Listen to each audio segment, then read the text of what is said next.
Seu pensamento diferente fortalece o meu contraponto. Não sou seu inimigo, mesmo do lado oposto. Adversários do bem, no jogo onde quem sai vitorioso é aquele que compartilha sua história de vida pra ajudar o outro.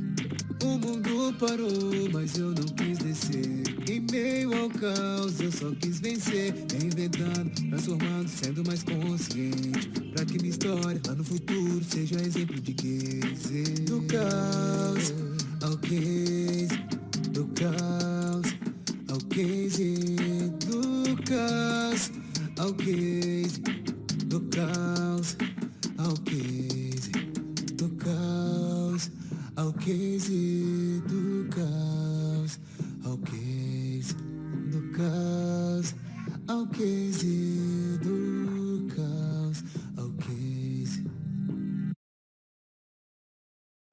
Boa tarde, galera, tudo bem? Eu, André Luciano, aqui, anfitrião do podcast do Caos ao Case.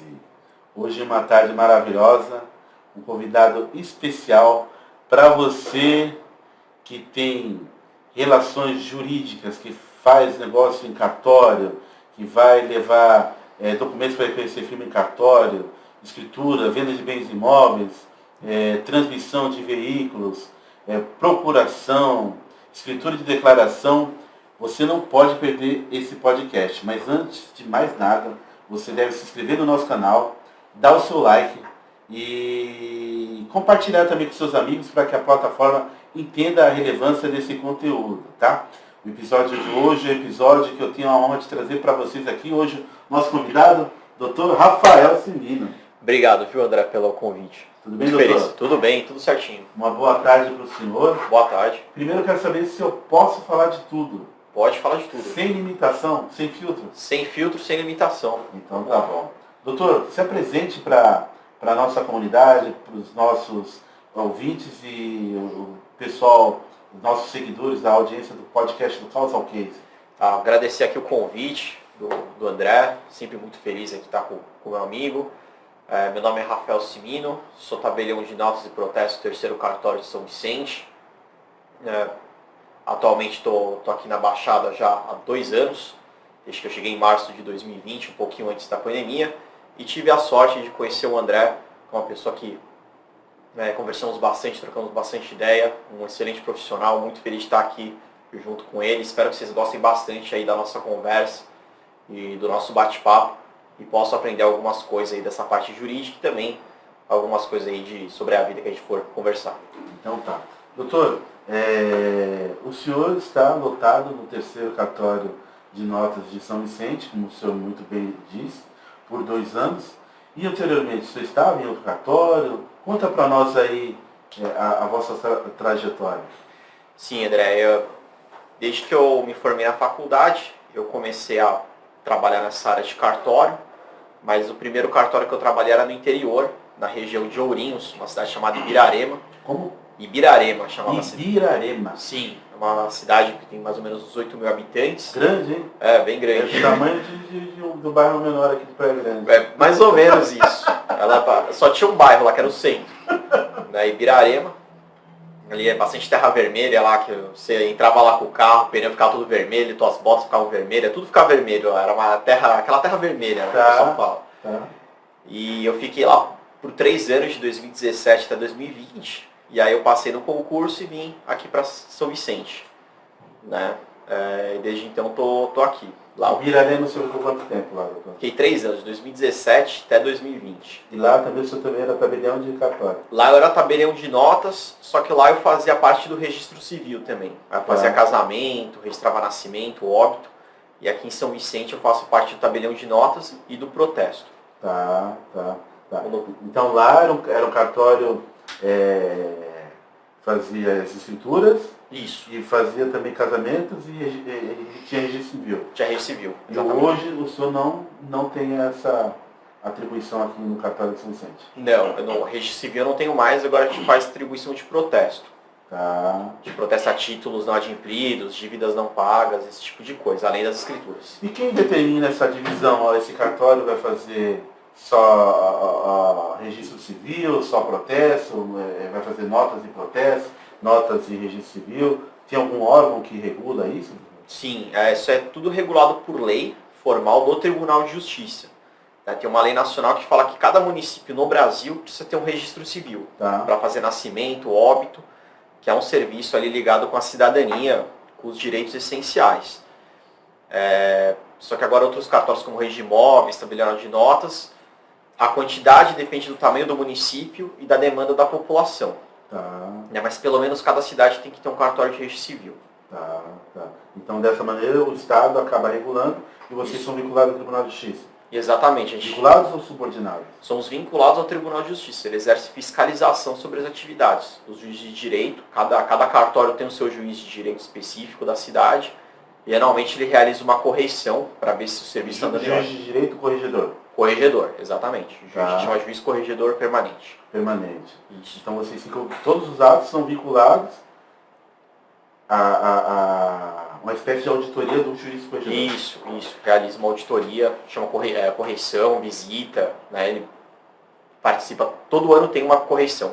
Geralmente no final do ano, mês de novembro, dezembro, o juiz vai junto com o representante da OAB, com o oficial de justiça, e ele faz ali a fiscalização do serviço, para ver se os livros estão em ordem, se o serviço está sendo bem prestado, se tem indo demora no atendimento, esse tipo de coisa. Então o doutor Rafael está há 5 anos como oficial de cartório de notas. Exatamente, faz 5 anos já. Então, mas o doutor já tem mais de 18 anos de idade? O que precisa para ser um tabelião de cartório de notas, doutor? Hoje, para ser tabelião de cartório, precisa ter ou faculdade de direito, ou pelo menos 10 anos de exercício em algum cartório. E aí você precisa fazer o concurso. Com isso você pode fazer o concurso. Mas sendo aprovado no concurso, pode escolher o cartório. É um concurso de 3 fases. Ele tem uma fase teste, uma fase escrita e uma fase oral. É realizado pelo Tribunal também de Justiça. Então não necessariamente precisa ter faculdade de Direito. Você pode estar trabalhando 10 anos num cartório, você também poderia fazer o concurso, mesmo sem faculdade. Isso me entende que você, por analogia, teria o conhecimento para poder estar sendo gestor do cartório. O tabelião é o gestor do cartório? É isso? É o gestor do cartório, exatamente. Porque antes da Constituição de 88, o que acontecia, André? Os cartórios eles eram passados de pai para filho, em alguns locais, e tinha nomeação pelo governador.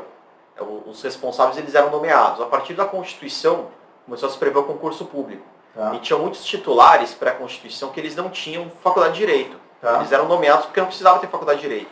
Então criou-se essa regra, uma regra de transição, para falar que se a pessoa já tem 10 anos, que era o que acontecia com muitos titulares de cartório, você pode prestar o concurso sem ter faculdade. Porque antigamente não precisava. A partir de 88, começou a se aplicar essa regra de transição, passou a não ser mais hereditária, correto? Exatamente. E a pessoa ou tinha que demonstrar, através de proficiência informal, a faculdade de Direito, ou 10 anos no exercício da atividade, correto? Exatamente.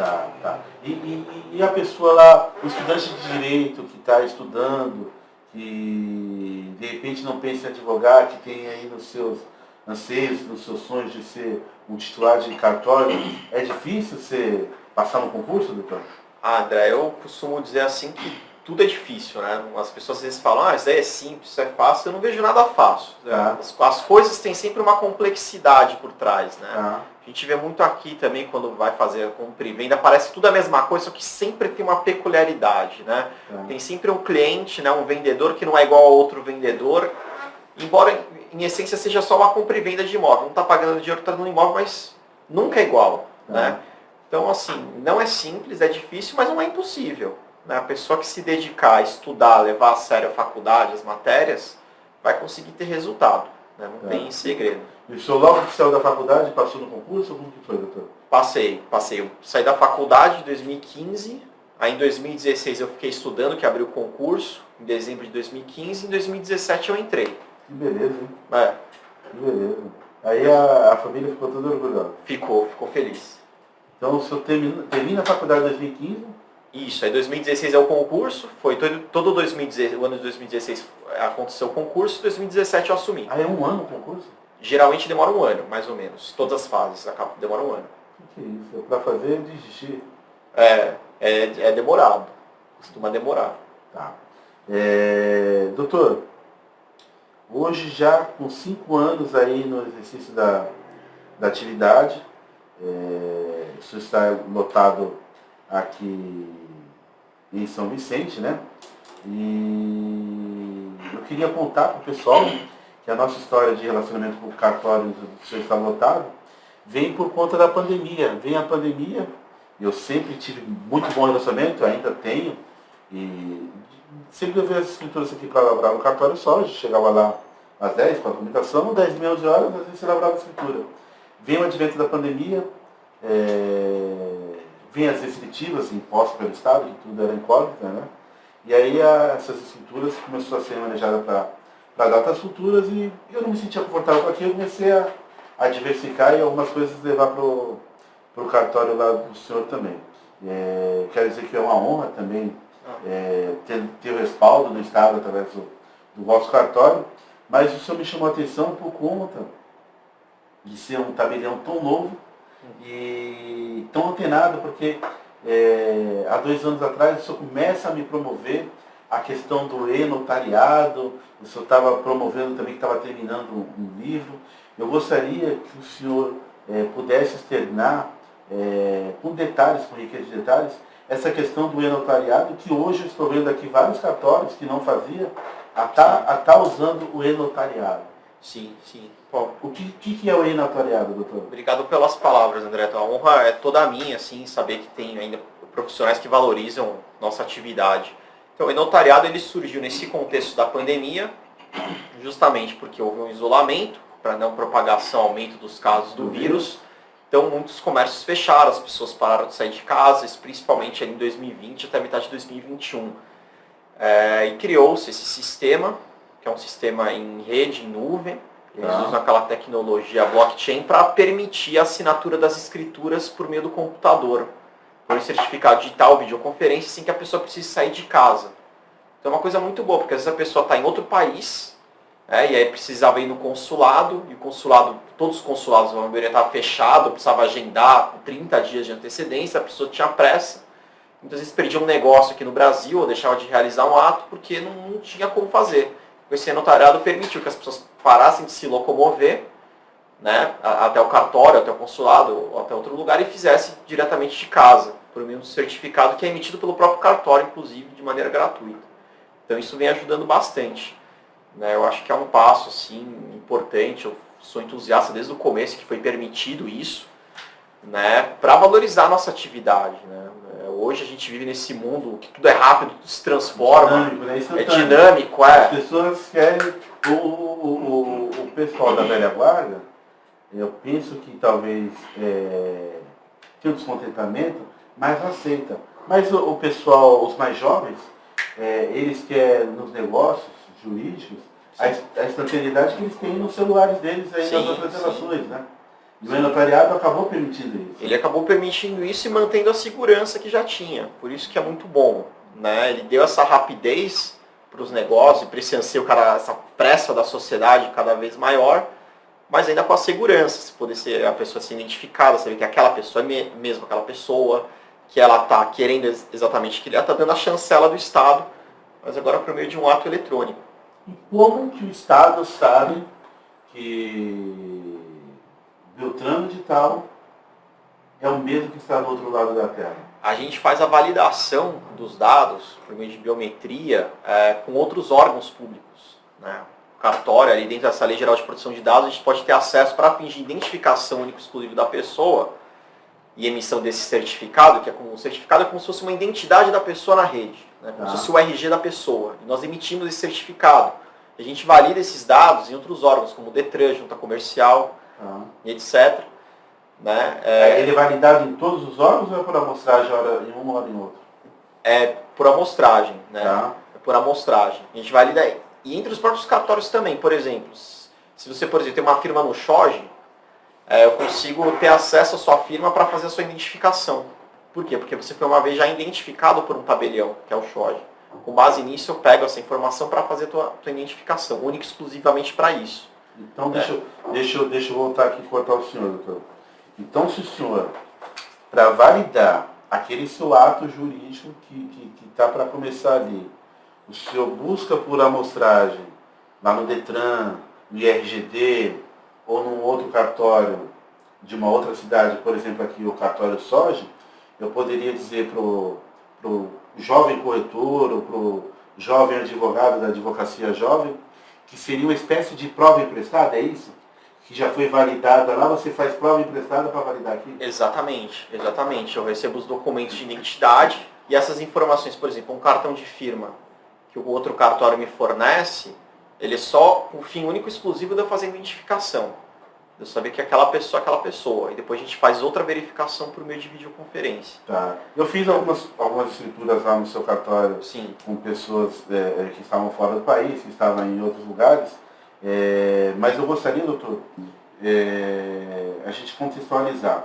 Então, um camarada que tem um parente lá na Ucrânia e está sem poder se locomover por conta de tudo que está acontecendo lá, e ele tem um bem imóvel que está tentando dissolver. Se ele tiver internet lá, tiver com as suas faculdades mentais, a gente consegue fazer a transação sem problema algum. Sem problema algum. Aí como você falou, André, as faculdades mentais justamente a gente faz uma videoconferência para ver se a pessoa está sã, né? Não está fora das faculdades mentais, não está insana, né? A gente vê que a pessoa quer efetivamente aquilo, ela está se expressando da maneira correta, colhe o consentimento dela e consegue fazer. E ela assina lá, se tiver internet, consegue assinar o ato, e o ato é impresso aqui no Brasil. Tá. Aí só o que fica pendente é só entre as partes a questão da segurização financeira, se houve ou não houve, se está tudo ok, e você valida o ato. Aí o próprio sistema ele tem um controle disso também. Por quê? Porque ele autoriza a assinatura só quando está bem autorizar. Então, por exemplo, a gente faz a videoconferência, deixa tudo pronto e espera a parte falar, confirmou o pagamento, caiu na minha conta, libera a assinatura para a pessoa. Entendeu? Show. Tem esse tipo de controle também. A gente consegue segurar a assinatura até que a parte efetivamente confirme, recebi o pagamento, não recebi. Show.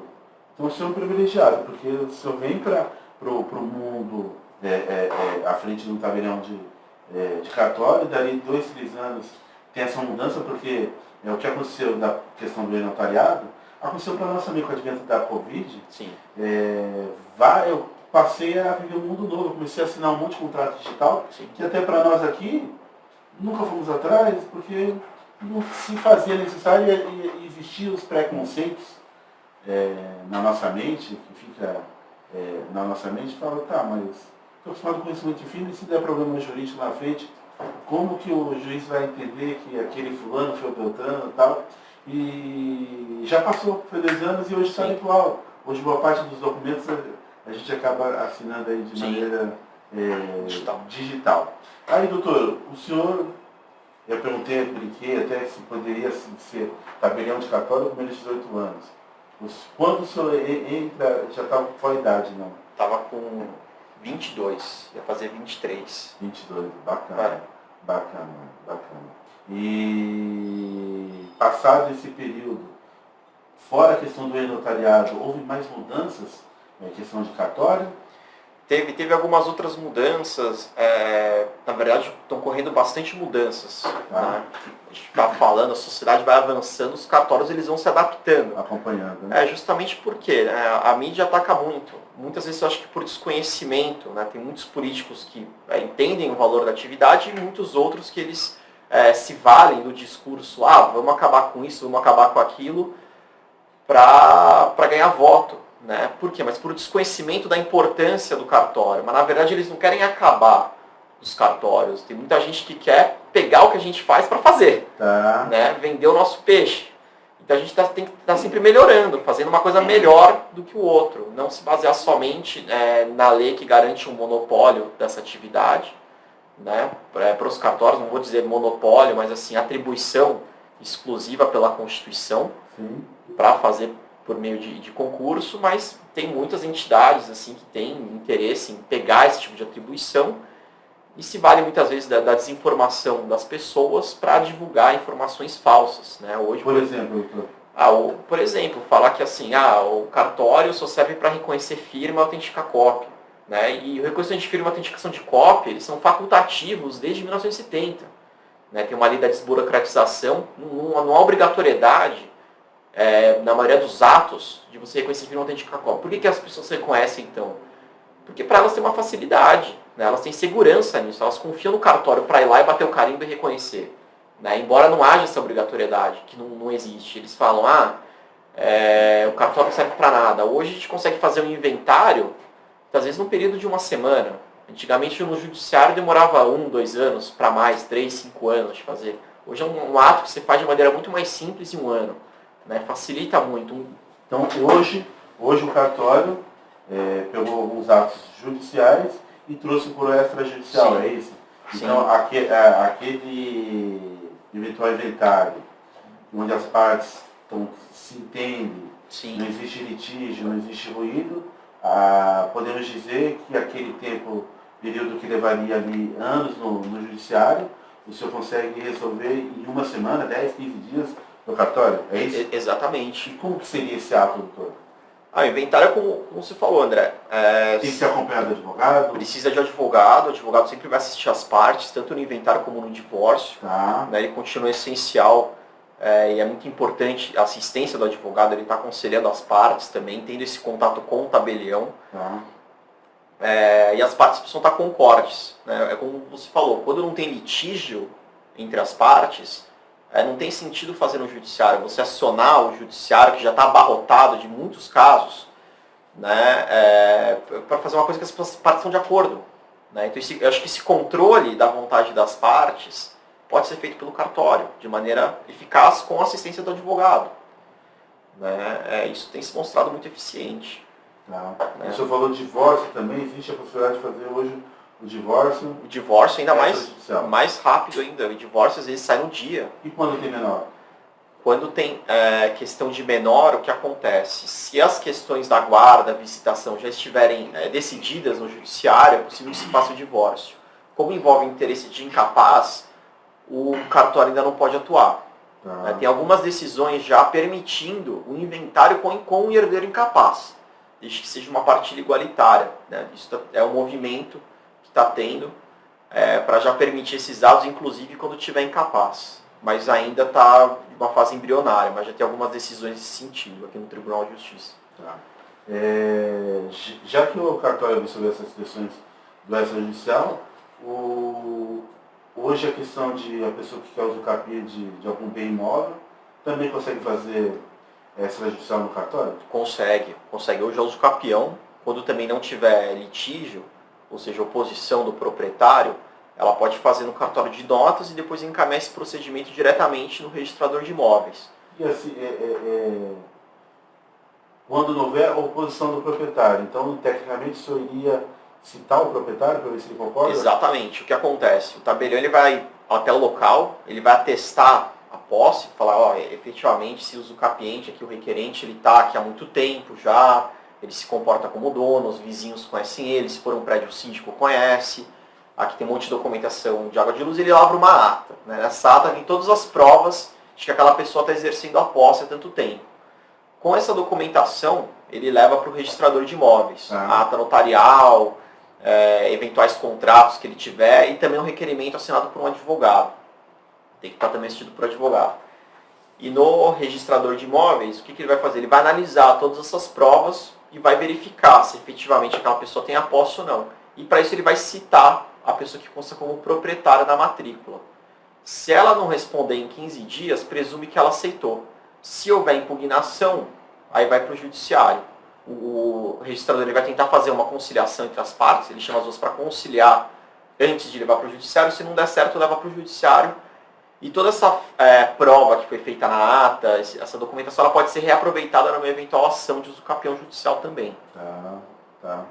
Porque, doutor, eu vou pensar aqui, não cabeça de Estado, mas pensar com corretor de imóveis olhando o comportamento dos brasileiros. Você não acha que essa questão de usucapiar extrajudicialmente é uma maneira que as pessoas podem achar para sair fora de burocracia?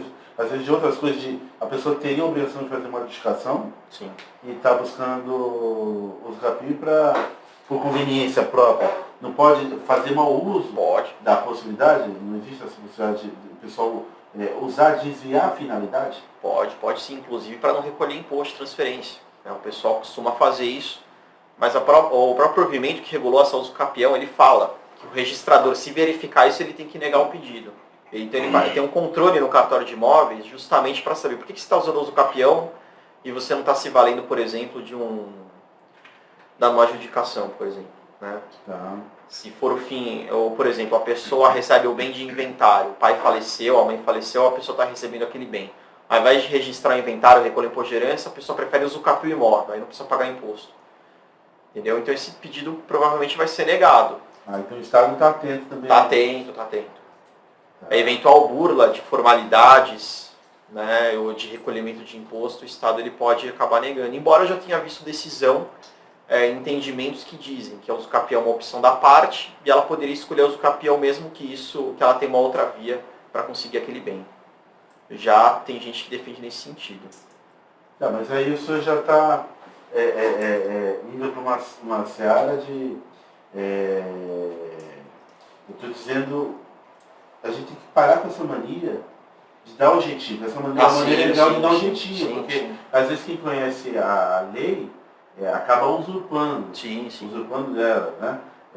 Eu penso que quem teria que usar é quem realmente tem direito e que preenche todos os pré-requisitos. Não é justo você, numa fila que era para ter 10, 15, 20 pedidos de uma determinada forma, está lá enturado com 100, 200, porque o camarada que tem noção quer fazer supressão. Exatamente. Ele está recolhendo os devidos impostos, né, doutor? Exatamente. Até porque a usucapião, bem isso que você falou, André, ela é vista muitas vezes como uma forma de regularizar uma invasão. E não é. Às vezes a pessoa realmente precisa fazer aquela usucapião para regularizar o imóvel dela, para ter uma titulação, porque ela comprou lá atrás, com um contrato particular, passou já por 10 pessoas que nem se sabe onde se encontram, mora lá, não tem contestação de ninguém, há muito tempo já, e ela precisa regularizar aquilo, justamente para valorizar o imóvel dela, ela poder vender, dar em garantia no financiamento. E ela realmente só tem aquela via da usucapião, né? Não tem outra via, ela precisa fazer aquilo, aquela melhor via para ela escolher. Né? Então eu concordo também, André, nesse sentido, assim, que a pessoa pode às vezes querer se valer só para desviar, né? Às vezes a pessoa já tem um contrato, já dá para assinar e registrar e resolver a situação, não, quer se valer da usucapião para burlar, né, o sistema. Isso o próprio registrador ele tem que analisar isso e barrar pela legislação, né? Ele verifica isso. Né? A pessoa tem que dar um motivo quando ela vai lá requerer, por que você está fazendo por usucapião e não está fazendo por outro modo? A pessoa isso tem que justificar no registrador de imóveis. Tem que ser justificado. Ele exige essa justificação. Então, doutor, lá no seu cartório, o senhor faz a lavratura de escritura e faz o protesto. Existe a possibilidade da pessoa fazer esse protesto à distância, sem estar indo? Como que é o procedimento? Sim, é possível, André. Hoje o protesto, já há algum tempo, na verdade, ele já é quase que totalmente digitalizado. Você ainda pode apresentar fisicamente, só que a maioria dos títulos de protesto, ele entra por meio digital. A gente tem uma central nacional, chama Semprot, Central Compartilhada dos Protestos, e ele entra por essa própria central, a pessoa digitaliza o título, envia por meio da plataforma e já chega lá. Né? É um ato que ele é gratuito para o credor, que está cobrando a dívida. Então ele pode fazer pela central do Semprot? Semprot, isso. E o que ele pode usar como fator gerador? O cheque, a promissória, uma confissão de dívida, o que pode ser usado? Qualquer título de crédito, nota promissória, cheque, duplicata, ou contratos, inclusive. Contratos também, doutor? Contratos de locação, você pode protestar, uma contribuição de condomínio, um contrato de compra e venda que não foi pago, uma escritura também você pode protestar. Qualquer título que não foi pago e você já tem uma dívida certa, líquida, a dívida tem um valor ali e já seja exigível, você pode protestar, você pode ir lá para o protesto. Uma sentença você pode protestar hoje. Então eu mando cópia do contrato de locação que a pessoa não está pagando, juntamente com as parcelas que estão em aberto e protesta. Isso, exatamente, uma planilha de cálculo. Aí essa central, ela manda para a cidade do imóvel, para a localização do imóvel, ou vai para a central todinha? Isso, ela distribui. Os títulos que entram pela central tem uma distribuição, porque tem que obedecer a territorialidade. Você tem que protestar necessariamente no local de pagamento, como regra. Então, por exemplo, se o local de pagamento é Praia Grande, vai para o protesto da Praia Grande. E aí ele recebendo esse título, se ele vê, está tudo em ordem o título, ele observa os caracteres formais, o contrato está tudo ok, ele intima o devedor para pagar em 3 dias úteis. Se ele não paga, ele é protestado. automaticamente. E o que o protesto faz no sentido de ajudar o devedor a quitar o credor? O que ele tem de receptiva para poder motivar ele vir efetuar o pagamento? Ele faz uma espécie de pressão para o devedor pagar. Por quê? Porque uma vez protestado, tem o que a gente chama de abalo ao crédito. Né? O devedor fica com o crédito abalado. Ele foi protestado, não pagou a dívida. E essas informações elas são informadas para outros órgãos de proteção, como o Serasa, Boa Vista. Né? Então, isso restringe um pouco a atividade do devedor. Por exemplo, se ele quiser fazer uma licitação, já não vai conseguir. Se ele quiser fazer um loteamento, uma incorporação imobiliária, né? Vários atos, ele precisa estar com nome limpo. Né? A certidão de protesto ela causa esse abalo no crédito. Né? E ele vai ficar negativado em bancos de dado privado, como o Serasa e Boa Vista também. Se ele quiser pegar um empréstimo no banco, o banco vai ver que ele está protestado, não vai fornecer o empréstimo que ele quer. Entendeu? Tem esses efeitos deletérios do protesto. Isso é um incentivo para ele pagar. Mas também, não é porque a pessoa fez o protesto, ele não deve deixar de executar aquela dívida. Não, uma coisa não exclui a outra. Ele pode protestar e executar. E o senhor acha que surte efeito quando do protesto? Surte. Costuma surtir. Muitas vezes, tem até vezes que a pessoa fica protestada e vai cancelar um ano depois. Né? Quando ela vai precisar fazer alguma coisa e o protesto acaba barrando, acaba atrapalhando isso. Ela fala, se tem uma dívida, agora eu vou pagar. E quanto tempo isso fica no sistema, dando publicidade, doutor? O protesto, como regra, é 5 anos. 5 anos. Então, durante 5 anos você consegue estar, em tese, atrapalhando ou existindo a possibilidade de atrapalhar a vida do devedor a fim de motivar ele a efetuar o pagamento. Exatamente. Na verdade, o protesto ele permanece por qualquer prazo, até prescrever a dívida. Né? Só que o que acontece?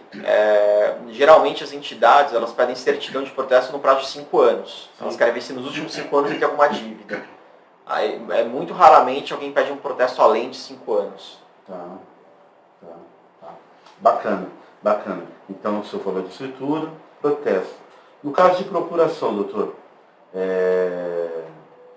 eu quero até polemizar com referência à procuração.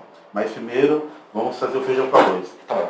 A procuração, esse ato pode ser feito lá, pessoalmente, no cartório, tudo direitinho, os outorgantes otorgar poderes para a pessoa que seja de confiança deles. E também pode ser otorgada pelo e-notariado, doutor? Pode ser otorgada pelo notariado. Ela segue algumas regrinhas de competência. A procuração precisaria ser no domicílio do outorgante, que é a pessoa que está dando os poderes, ou no local do imóvel, no cartório do local do imóvel ou no domicílio do outorgante. Mas pode ser feito pelo notariado, sim. Então teria que ser no domicílio do outorgante ou, se for bem imóvel, na localização do bem imóvel. Isso, um dos dois. Correto. E pode ser feito pelo notariado. Pode. Hoje a procuração, doutor, eu percebo que no corpo da redação faz menção que vai ser informado a DOI no caso da procuração. Qual a razão? Sim, é uma disposição normativa que obriga a gente a fazer essa comunicação para a DOI quando for uma procuração que envolva bem imobiliário. Né? Até porque às vezes as pessoas fazem aquela chamada procuração em causa própria, uma procuração para ele mesmo adquirir. Então ele exige também que seja comunicado à DOI. Todo ato que envolve um bem imóvel ou um direito sobre bem imóvel é feita a comunicação da DOI. Deixa eu fazer uma pergunta para o senhor, sem querer dar mais... Poxa, parece um ponto. Sim. Mas o legislador e as pessoas da Receita são pessoas de capital intelectual e já viram muita coisa. Então eles trabalham com a teoria da previsibilidade, né? Sim. O senhor acha que o fato de fazer com que os cartórios informem a DOI é que o Estado entende que talvez aquela procuração não está sendo otorgada por uma questão de confiança, que o outorgante procurador não é uma pessoa de confiança, e sim, é só para postergar uma lavratura de uma escritura? Pode ser. Que aquilo é uma realização de uma transação de bem imóvel e que, na verdade, aquilo foi feito só para poder postergar a lavratura da escritura ou até supressão de uma escritura? Pode ser. Porque a DOI, ela é emitida não só no cartório de notas, no registro de imóveis ele também faz uma DOI. Também faz? Também faz DOI. independentemente do cartório de notas ter feito. E a DOI vai para onde? Vai para a Receita Federal. Só que o que a Receita Federal faz? Ela compartilha esse dado com a Secretaria da Fazenda Estadual e com o município. Né? Justamente para quê? Para eles verem ali, a procuração não incide imposto. Né? Mas eventualmente vai ter alguma transação, pode ser que tenha uma escritura. Então, eu acredito que é mais essa informação na procuração para ver se quando tiver essa escritura, se estão recolhendo o imposto corretamente. Tá. O imposto de transmissão. Tá. Ou que também pode não acontecer, que aquele procurador, se porventura fez a aquisição daquele bem imóvel, ele vai se valer da procuração. Exatamente. E no eventual repasse para terceiro, vai repassar para terceiro. Exatamente. Porque é muito comum que se faça aquela procuração em causa própria, ele não quer lavrar a escritura agora, então ele não vai recolher imposto. Né? Então ele recebe ali uma carta branca para quando ele for passar a escritura para ele mesmo, aí ele sim recolhe imposto, faz a escritura direitinho. Né? Não tem problema nenhum nisso também. Então, doutor, a gente fazer aqui a soma das possibilidades. Nós falamos anteriormente lá num devedor, estou fazendo isso proposital, tá? Tá bom. Falamos aqui a questão da procuração. Vamos pressupor um eventual devedor, ele vende parte de patrimônio através de procuração. Os credores não podem usar essas procurações como prova emprestada para dizer que ele está blindando ou ocultando patrimônio? Pode. É uma possibilidade. Existe entendimento de jurisprudência? Às vezes a pessoa pode estar fazendo isso, não quero passar para você o bem agora. Pega a procuração. Não, e esse camarada que está com o motor de procurador, ele é devedor. Então não interessa passar para o nome dele. Agora. Agora, em momento algum, porque ele tem dívidas, então ele fica com medo que as pessoas protocolizem na matrícula desse bem imóvel. Os devedores não podem usar esse volume ou a procuração, o que seja, para poder dizer que esse camarada é sócio oculto, dono daquela propriedade. Dá pela via judicial, dá. Dá para... E o probatório disso, doutor? Como que prova? Só a procuração por si só? Ou agir como dono? Agir como dono, né? Várias provas. A procuração pode ser um indício. Tá. Mas que ela por si mesma já não basta para provar, mas ela é um indício. Realização desses negócios esquisitos, né? Estranhos, suspeitos. Né? Você vai juntando os quebra-cabeça e vira. Tá. É possível provar isso sim. Tá. Doutor, o senhor, apesar de novo, jovem, também teve a felicidade de participar de uma grande obra, de um livro. Onde que sobra tempo? De onde veio essa inspiração? Conta para nós. Fiquei muito feliz aí com a obra. Né? Ela é uma obra que ela trata ali de vários temas relacionados a cartório, principalmente na parte administrativa, né? que envolve ali a correição, né? O controle, a fiscalização, a regulamentação exercida pelo Poder Judiciário, a gerência administrativa e financeira do cartório, entre outros temas de ética do cartório, a administração pública, etc. E eu escrevi alguns capítulos. Essa obra foi escrita em coautoria, com alguns autores, e dentre eles o registrador de imóveis de São Vicente, que me convidou, assim, eu fico muito feliz também, honrado com o convite, me convidou para escrever alguns capítulos em conjunto com ele. E foi isso, mas arrumar tempo a gente não arruma, não sei como também, porque é um negócio complicado. Uma obra de quantas páginas, doutor? Eu acredito que tem umas 300 páginas, mais ou menos. Eu escrevi alguns capítulos em coautoria com o Caleb, que é o registrador lá de São Vicente. Então, o doutor gosta de deixar suas ideias aí que perpetuem pelo tempo seus pensamentos. É bom. A gente fazendo, né, a doutrina, né, vendo essas ideias, para o pessoal estudar também e aplicar também, né, inclusive no judiciário ou na prática do dia a dia dos cartórios. Tá. Deixa eu falar uma coisa para o senhor. Nós estamos aqui na região litorânea, o senhor está no cartório aqui em São Vicente. Eu tive um bate-papo no podcast anterior com a dona Maria Pimentel, e outro dia conversando aqui com um advogado, com o doutor Fábio Mota. Sim. Aqui na nossa cidade, por exemplo, era uma cidade onde as pessoas vinham de passagem e compravam terras, porque o preço era baixo e tal. E passados os tempos, a cidade cresceu muito e os bens imóveis e essas terras passaram a ter alto valor agregado. Ocorre aqui, doutor, nós aqui nos nossos cartórios não temos problemas. Nós temos um problema aqui com referência a escrituras lavradas em outros cartórios. Escrituras lavradas no Paraná, e vendo-se umas aberrações que, de vez em quando, o cartório de registro, mesmo sabendo que existem indícios de fraude, se vê obrigado por preencher alguns pré-requisitos.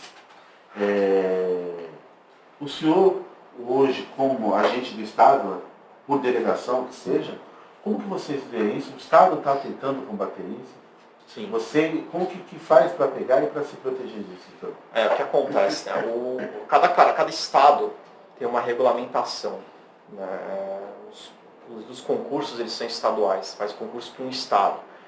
Cada estado tem um regramento, lógico, fica sob a luz das leis federais, mas cada estado tem o seu próprio regulamento administrativo. E há diferenças de um estado para outro, diferenças de serviço, de requisitos de escritura, dentre outras.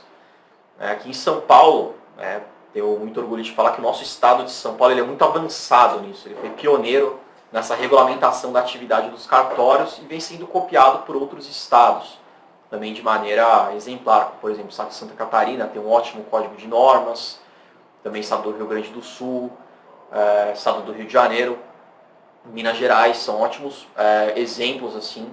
É o próprio estado do Paraná também. E o que acontece? Infelizmente, em alguns locais do Brasil, né, ainda existem, né, péssimos profissionais. Isso em cidades isoladas, desconhecidas, em que se realizam ainda muitas fraudes. Né? Isso inclusive às vezes sai na mídia. Eu mesmo já me deparei com uma dessas no cartório, vindo de um outro cartório de um outro estado. E as pessoas, como sabem que aqui em São Paulo não vou conseguir falsificar uma escritura, Vão fora e fazem. eles vão em outros lugares e fazem. Aqui não se faz isso, né? Mas o problema problema é forte. O registro acaba tendo que passar, Sim. Porque vem com sinal público. Então, a gente faz alguns controles. Quando a escritura vem de fora, tem que ser feito alguns controles, né? Como reconhecer o sinal público para ver que aquele tabelião efetivamente assinou a escritura, né? Que é aquele tabelião quando uma escritura que vem de fora. Só que qual que é o grande problema? O que o tabelião escreve ali tem fé pública. Então o registrador ele não pode a priori ver aquilo e falar, não, isso aqui é falso, fraude, mesmo que possa parecer. Ele tem que fazer prova contra aquele ato. Agora nada impede que o tabelião mau caráter, bandido, né, de outro estado que faz esse tipo de escritura, escreva ali declarações falsas. Né, fala que a pessoa já morreu, ou a pessoa compareceu aqui quando a pessoa não compareceu. Né, faz um documento falso, né, uma falsidade documental, e a prova cabe a quem alega prejuízo. Né? Porque aquelas declarações, ele usa o privilégio da fé pública, né, o ônus da fé pública, a favor da maldade, né, da bandidagem. Tá. Então, ele atesta coisas ali que não são verdadeiras. Tá. Né, e o registrador vê aquilo e ele fala, pode ser que de fato não seja verdadeiro, só que eu não tenho como provar isso. Doutor, por que eu fiz questão de pontuar isso para o senhor?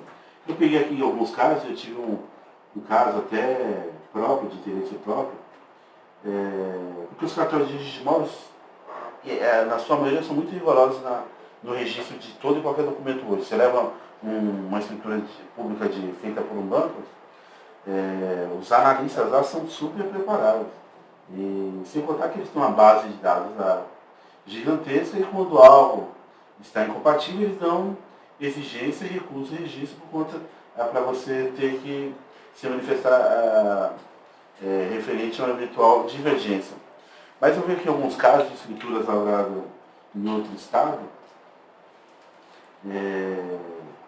moeda, RG, grafia da moeda, porque tipo 250 mil cruzeiros, e na grafia estava 250 cruzeiros, faltavam 1.000. São coisas que normalmente... Serros grosseiros. Não, que geralmente os cartórios de registro costumam dar exigência. E infelizmente nesses documentos que são ideologicamente falsos, acaba tendo a coincidência desses serem de pronto não tem nenhum tipo de apontamento e a pessoa conseguir registrar e dali a pouco já dissolve a coisa, né? Eles sempre usam aí terceiros, né? E a gente acaba provando isso, fazendo um trabalho minucioso na escritura, porque quando a escritura não condiz com a verdade, você vai pegar muito vício. Sim, sim, Ou em data, sim. se você pegar certidões anteriores e depois pegar a cópia fiel do livro, tipologia de letra, Tem coisa, parte fiscal, não costuma, nada bate, né? costuma não bater. Eu já tive casos aqui que a pessoa tinha uma escritura em 86 e RG tal, aquele RG dele só passou a ter em 91. A rua que ele mencionou que tinha endereço só passou a ter Não existia em na 93, época. na época. Então você pega assim umas coisas absurdas. O cartório de registro não tem como saber disso? Não. Mas o cartório de registro tem como barrar na qualificação, na grafia da moeda que é divergente, não só a moeda da época, mas sim 250 cruzeiros. Essas inconstâncias, né? Sim. Você tem que barrar. O senhor como tabelião também de cartório, você sabe que cartório de registro não tem pudor, pode ser quem quer que seja que tenha feito a escritura, se tiver alguma inconstância, eles vão pedir eles passam a régua para retificar e está correto. Sim. E assim que deve ser. Tem que qualificar certinho. Até para se tiver... não pode ter nenhum erro. Pode ser erro, mas também pode ser uma fraude. Exatamente. Enquanto erro, tudo bem, doutor. Que o erro se arruma, retifica. Sim, o erro é normal, acontece, é humano. Ou o cartório faz uma ata um erro notarial, ou a parte faz uma ata retificativa. Às vezes tem um erro de digitação, dá para corrigir exatamente. Não pode haver a má-fé. Infelizmente, isso a gente percebe que acontece. E às vezes em propriedade de alto valor agregado, porque uma propriedade não é barata. Uma propriedade aqui, por exemplo, na nossa cidade, se for um terreno, é de alto valor agregado. Sim, você fazer um prédio, né? Então. É de alto valor agregado. Então, eu queria saber se o cartório, a corregedoria, está atenta nisso, se eles dão orientações nesse sentido, quando a pessoa supostamente está de passagem pela região, por que está aí querendo lavar a escritura no seu local, se a pessoa mora no Rio Grande do Sul e veio aqui para Praia Grande, São Vicente, lavar a escritura, e o vendedor e o comprador também é de outra região, não é daqui da cidade, e o imóvel não é aqui. Por que lavraria aqui na nossa região? Sim. Existe alguma orientação da corregedoria nesse sentido? Sim, é feito um controle, tá? Inclusive isso é uma novidade, tá? Também para casos assim que haja suspeita de lavagem de dinheiro. Né? Algumas operações estranhas, a pessoa não é daqui, o imóvel também não, são operações com preço muito alto, muito baixo, operações sucessivas, o imóvel passou muito rápido de uma mão para outra, com uma diferença muito alta de valor. É feito esse tipo de controle juntamente com o COAF, né, hoje, para prevenção desse tipo, combate a esse tipo de coisa nessa parte da lavagem. Quanto à parte de controle de fraude, os registradores, né, têm orientação, e isso é normatizado no Código de Normas. Sempre que haver qualquer suspeita ali, tanto pelo tabelião como pelo registrador de fraude, má-fé, se tiver alguma coisa esquisita, os registradores eles têm que devolver, sim, esse ato, não podem registrar, e o tabelião também não. Né? Por exemplo, a pessoa começa a alienar ali muitas frações ideais em respeito à lei de loteamento. Ao invés de fazer o loteamento certinho, começa a alienar muita fração ideal para pessoas esquisitas, laranja, tem que devolver. Ele pode estar querendo não fazer pelo procedimento correto. Exatamente. E o registrador tem que fazer esse controle, ele é obrigado a fazer esse controle. Ele não pode chancelar uma fraude. Então o Estado está de olho nisso? Está de olho. Os juízes estão de olho, a corregedoria está de olho. Ele fiscaliza esse tipo de coisa. Muitas vezes, como a gente estava falando, muitas vezes o documento, aparentemente, ele é perfeito. Só que a intenção da parte é fazer uma fraude. É achar uma brecha ali e fazer uma fraude.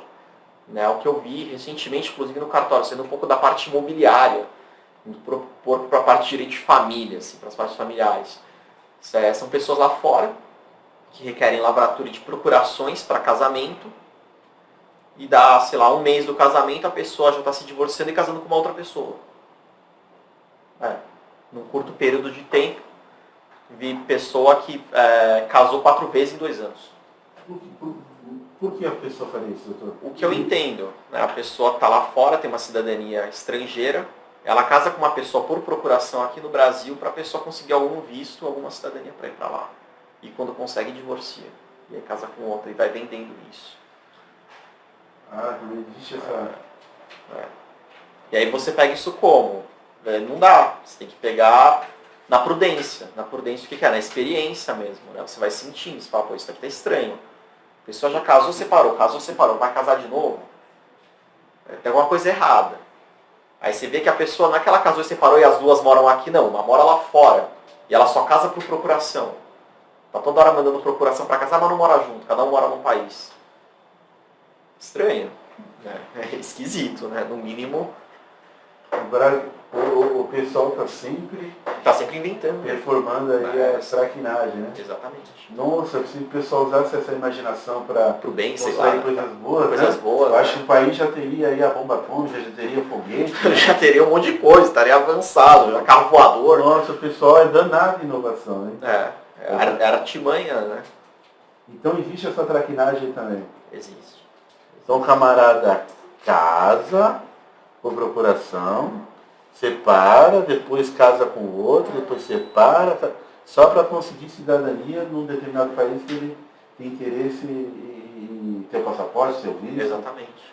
Que às vezes você consegue, dependendo da regra do país, pelo casamento. O casamento dá um visto para a pessoa de permanência, ou dá uma cidadania, às vezes, para a pessoa. Ele julga que essa benesse vale esse risco, porque todo esse ato, doutor, ele além de ser ideologicamente falso, pode haver imputação criminal também. Pode, com certeza.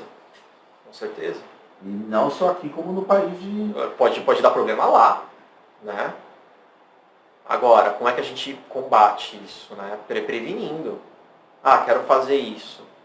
Em teoria, quando a pessoa pede, não está fazendo nada errado, em teoria. Mas aí quando você vê a intenção por trás, você começa a juntar as peças do quebra-cabeça, você vê, não tem coisa errada. Não está batendo. E na suspeita da fraude, a gente evita o ato. A gente tem dever de recusar o ato na suspeita. Fala, pô, isso daqui viola o ordenamento jurídico, isso daqui viola o direito, né? Os bons costumes, a ordem, a moral. Tá. A gente não pode fazer esse ato, mesmo que ele se revista, né? Porque a gente vai estar revestindo uma coisa ilegal com legalidade. Você vai estar colocando a fé pública numa coisa que é ilegal. É muito mais grave. Né? Tá. Você vai ter o Estado assinando embaixo, tá certo. Então as pessoas, além de fazer as traquinagens para levar vantagem de bem imóvel, faz esse tipo de traquinagem também. Faz. Como é que você tem um casamento à distância, assim? O pessoal com tanta pressa de casar. Hoje as pessoas nem casam mais, a pessoa faz união estável. É um ato muito comum lá no cartório, união estável, contrato de namoro. O casamento já tem os seus concorrentes. Normal, doutor, o pessoal fazer contrato de namoro? Não, o contrato de namoro é difícil, mas tem lugares que fazem. Contrato de namoro... Qual seria a finalidade do contrato de namoro? Essa aí é interessante para explicar. É até bom que eu tenho muitos jovens aí na nossa rede, já vai aprendendo. Então, o contrato de namoro ele é um pouco controverso ainda, né? Mas para que ele serviria? Justamente para você afastar os efeitos da união estável. A união estável... Ela... Já demonstra a intenção que não tem intenção de casar. Por enquanto não. Queremos só namorar. Então a pessoa, o rapazinho beijou a menina, quer beijar mais dias. Vamos fazer um contrato só de namoro. Um contrato de namoro. Aí estão morando junto alguns dias da semana, um vai na casa do outro, aí eles têm medo de virar uma união estável. Mas ainda não é namoro, não vale que você quer casar. Aqui é só namoro. Então faz um contrato de namoro. Tem um lapso de tempo? Tem tempo certo de começar e acabar? Não tem. União estável não tem tempo para começar a acabar. Não, mas a união estável, estou falando do contrato de namoro. O namoro não. O namoro você pode conhecer a pessoa com amor à primeira vista. Mas aí o camarada fica lá namorando. Então é por isso que ele é controverso. Né? Tem gente que admite, não, pode fazer contrato de namoro, tem gente que já fala que não poderia afastar os efeitos da união estável.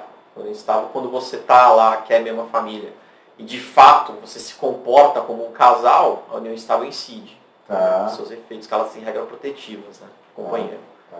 E essas pessoas que querem casar, doutor, porque eu penso que a pessoa que vai fazer o contrato de união estável, ainda mais que hoje a gente vive um mundo hoje, as pessoas têm um sequestro das suas tranquilidades, algumas justificáveis, outras não. A pessoa está lá para casar.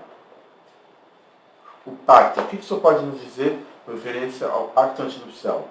O pacto eu acho um documento muito importante. Né? Tá. Até se a pessoa não quiser um outro regime de bens, porque se você se casar sem pacto, você cai num regime legal, como regra, que é a comunhão parcial de bens. Tá. Ou seja, tudo que a pessoa adquire onerosamente, ou seja, com pagamento em dinheiro, o cônjuge também vai adquirir, mesmo que ele não assine a escritura ou o contrato. Né? Mas o interessante do pacto qualquer, ele pode regular outros assuntos além do regime de bens. Né? Ele pode servir de forma protetiva, se quiser colocar separação de bens, o que cada um adquiria de cada um, ou se quiser ampliar com a comunhão universal de bens, o que é meu é seu, independentemente de como eu adquirir, ou ele pode regular outras questões também no pacto, como por exemplo o domicílio, ampliar alguns deveres conjugais, tratar, né, não pode suprimir eles, não poderia colocar num pacto, por exemplo, um contrato de sadomasoquismo, assim, a gente autoriza um bater no outro porque a gente gosta. Não, isso não pode. Ou falar assim, autoriza aqui no pacto um relacionamento aberto, não precisa ter fidelidade. Essas coisas violam, né, o direito. Então você não pode colocar isso, mas você pode colocar outras coisas, guarda de animal de estimação, não é guarda propriamente dita, mas assim, com quem vai ficar, né? Essas coisas interessantes são regras do casamento, o pacto. É bem interessante fazer um pacto. Assim, Então o senhor acha que é interessante o pacto antinupcial? Eu acho. Se as pessoas quiserem regular assim, algumas outras questões, que não só os bens, é uma coisa legal de se fazer. Tá. Doutor, eu estou vendo aqui que o cartório, a maioria das pessoas olha o cartório é mais para a parte dos bens imóveis. Imóveis, né? Mas tem muitas particularidades. Tem. Dizendo que existe muitas particularidades. Eu gostaria de me aprofundar mais em algumas outras sessões.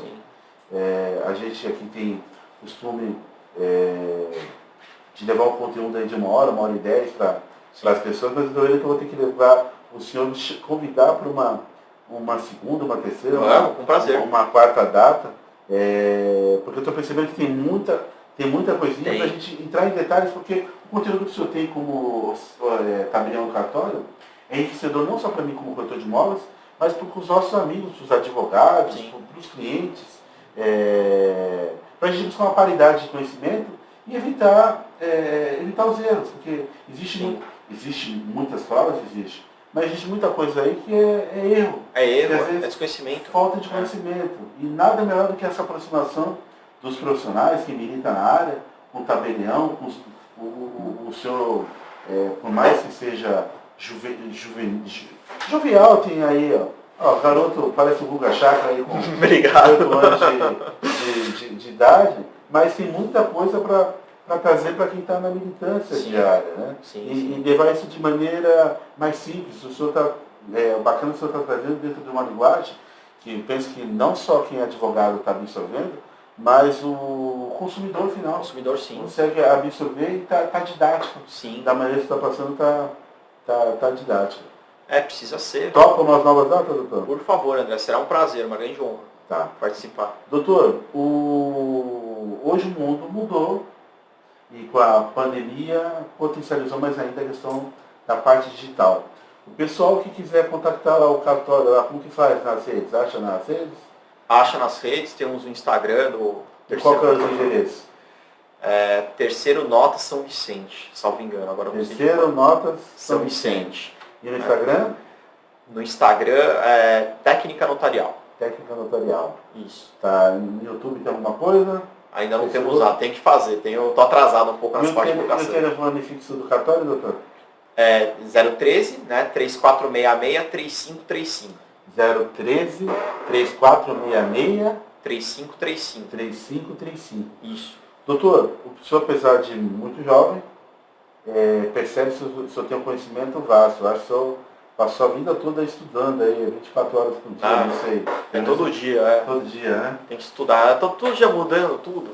Tá. Eu gostaria que o senhor deixasse uma mensagem para quem está nos ouvindo do outro lado. Façam as coisas sempre, né, com muita felicidade, tenham paciência, né, não desistam dos seus sonhos, Mas eu acho que as coisas mais importantes aqui que eu queria deixar de mensagem é ter paciência e humildade sempre, não importa onde você está, de onde você veio, onde é que você chegou. Né? E espero que tenham gostado bastante aqui do nosso bate-papo. E nos próximos também. Agradecer, André. Tá, deixa eu sair aqui fora do roteiro, mas como que faz para fazer as coisas com humildade e paciência quando você tem um Putin que te chama o saco? O Putin. O Putin. Não o Putin. O Putin, Não, o Putin o Putin não é o Putin. Não é o Putin? Não, é o Putin. O Putin, ele tá louco, né? Tá completamente pirado. Doutor, sabe qual é o sentimento que eu tenho? O quê? Na verdade, isso ocorre todo dia, só que às vezes em escalas menores, em todos os bairros, em todas as cidades, pessoas querendo tomar coisas de outro o tempo todo. Esse que é o problema. Isso é o que eu vejo de monte, em especial aqui na nossa região. Pessoas guerreando, matando por causa de áreas, suprimindo direitos de outros. Então isso aqui, infelizmente, é normal. Que o de lá tem uma publicidade maior porque é uma outra escala. Mas isso acontece diariamente, as pessoas quando acham que tem o poder, elas acham que tem o direito de subjugar os outros. Subjugar e fazer o que tem que ser feito para poder alcançar o seu objetivo. Nem que seja para aniquilar todos os direitos do seu oponente. Eu quero a sua área, eu quero esse seu carro, eu quero a sua esposa. As pessoas estão, infelizmente, de olho nas coisas e no sucesso do outro. Né? Isso acontece direto em escala menor. Acontece. E as pessoas não vêem. Né? Eu vou falar, André, geralmente essas pessoas aí que estão sempre pensando no outro, têm inveja, torcem contra, essas pessoas não dão certo. Infelizmente, porque elas estão mais preocupadas com os outros do que com elas mesmas, e no final elas não desenvolvem, não conseguem o que elas querem, estão sempre se comparando, mas é triste isso aí, para mim isso é a ruína da pessoa, né? Sim. Você ser vaidoso e ter inveja, né, do outro, né? Que é diferente de você se inspirar no outro, né? Você fala, a pessoa está fazendo uma coisa legal, vou procurar fazer também essa coisa, entendeu? Por que eu falei isso? Porque essas fraudes que as pessoas cometem fazendo esse tipo de escritura, é uma maneira de tentar tomar na legalidade, burlando, mesmo fraudando, bens imóveis e direitos que outras pessoas demoram toda uma vida para construir. Às vezes, quando a pessoa sabe que o patriarca morreu, que a pessoa está carente desse documento ou outro, quando não tem a prova, eles buscam fraudar, porque essas pessoas, infelizmente, se juntam com outras pessoas que, em tese, seriam para ser os reguladores do Estado e cometem crimes bárbaros em detrimento de direito de outros. Né?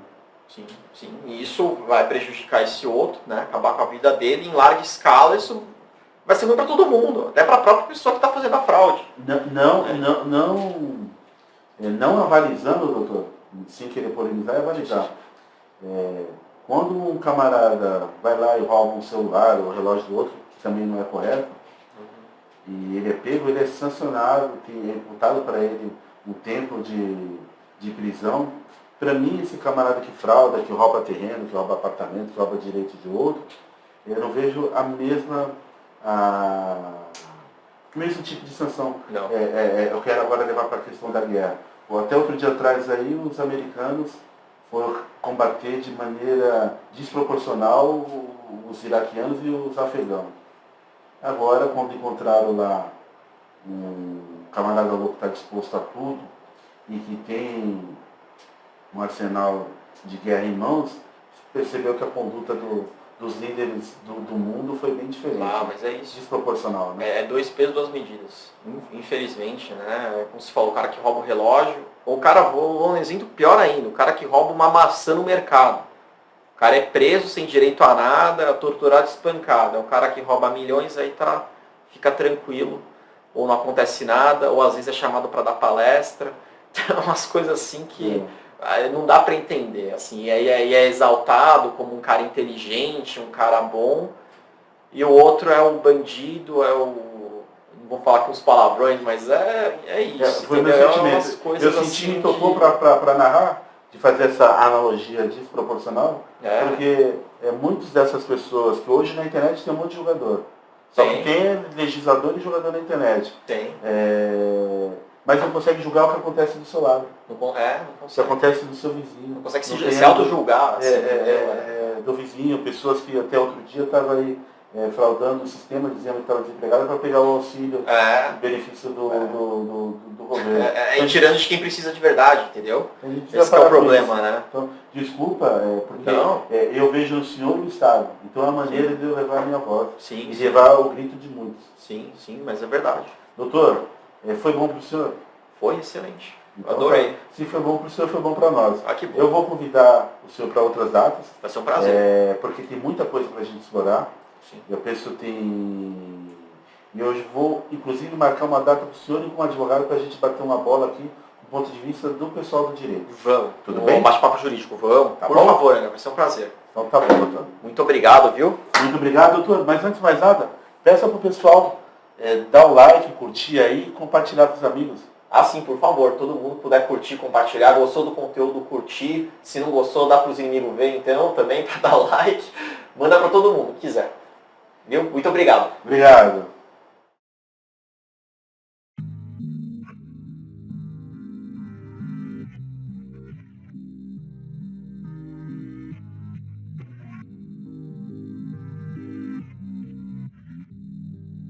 O seu pensamento diferente fortalece o meu contraponto. Não sou seu inimigo, mesmo do lado oposto. Adversários do bem, no jogo onde quem sai vitorioso é aquele que compartilha sua história de vida pra ajudar o outro.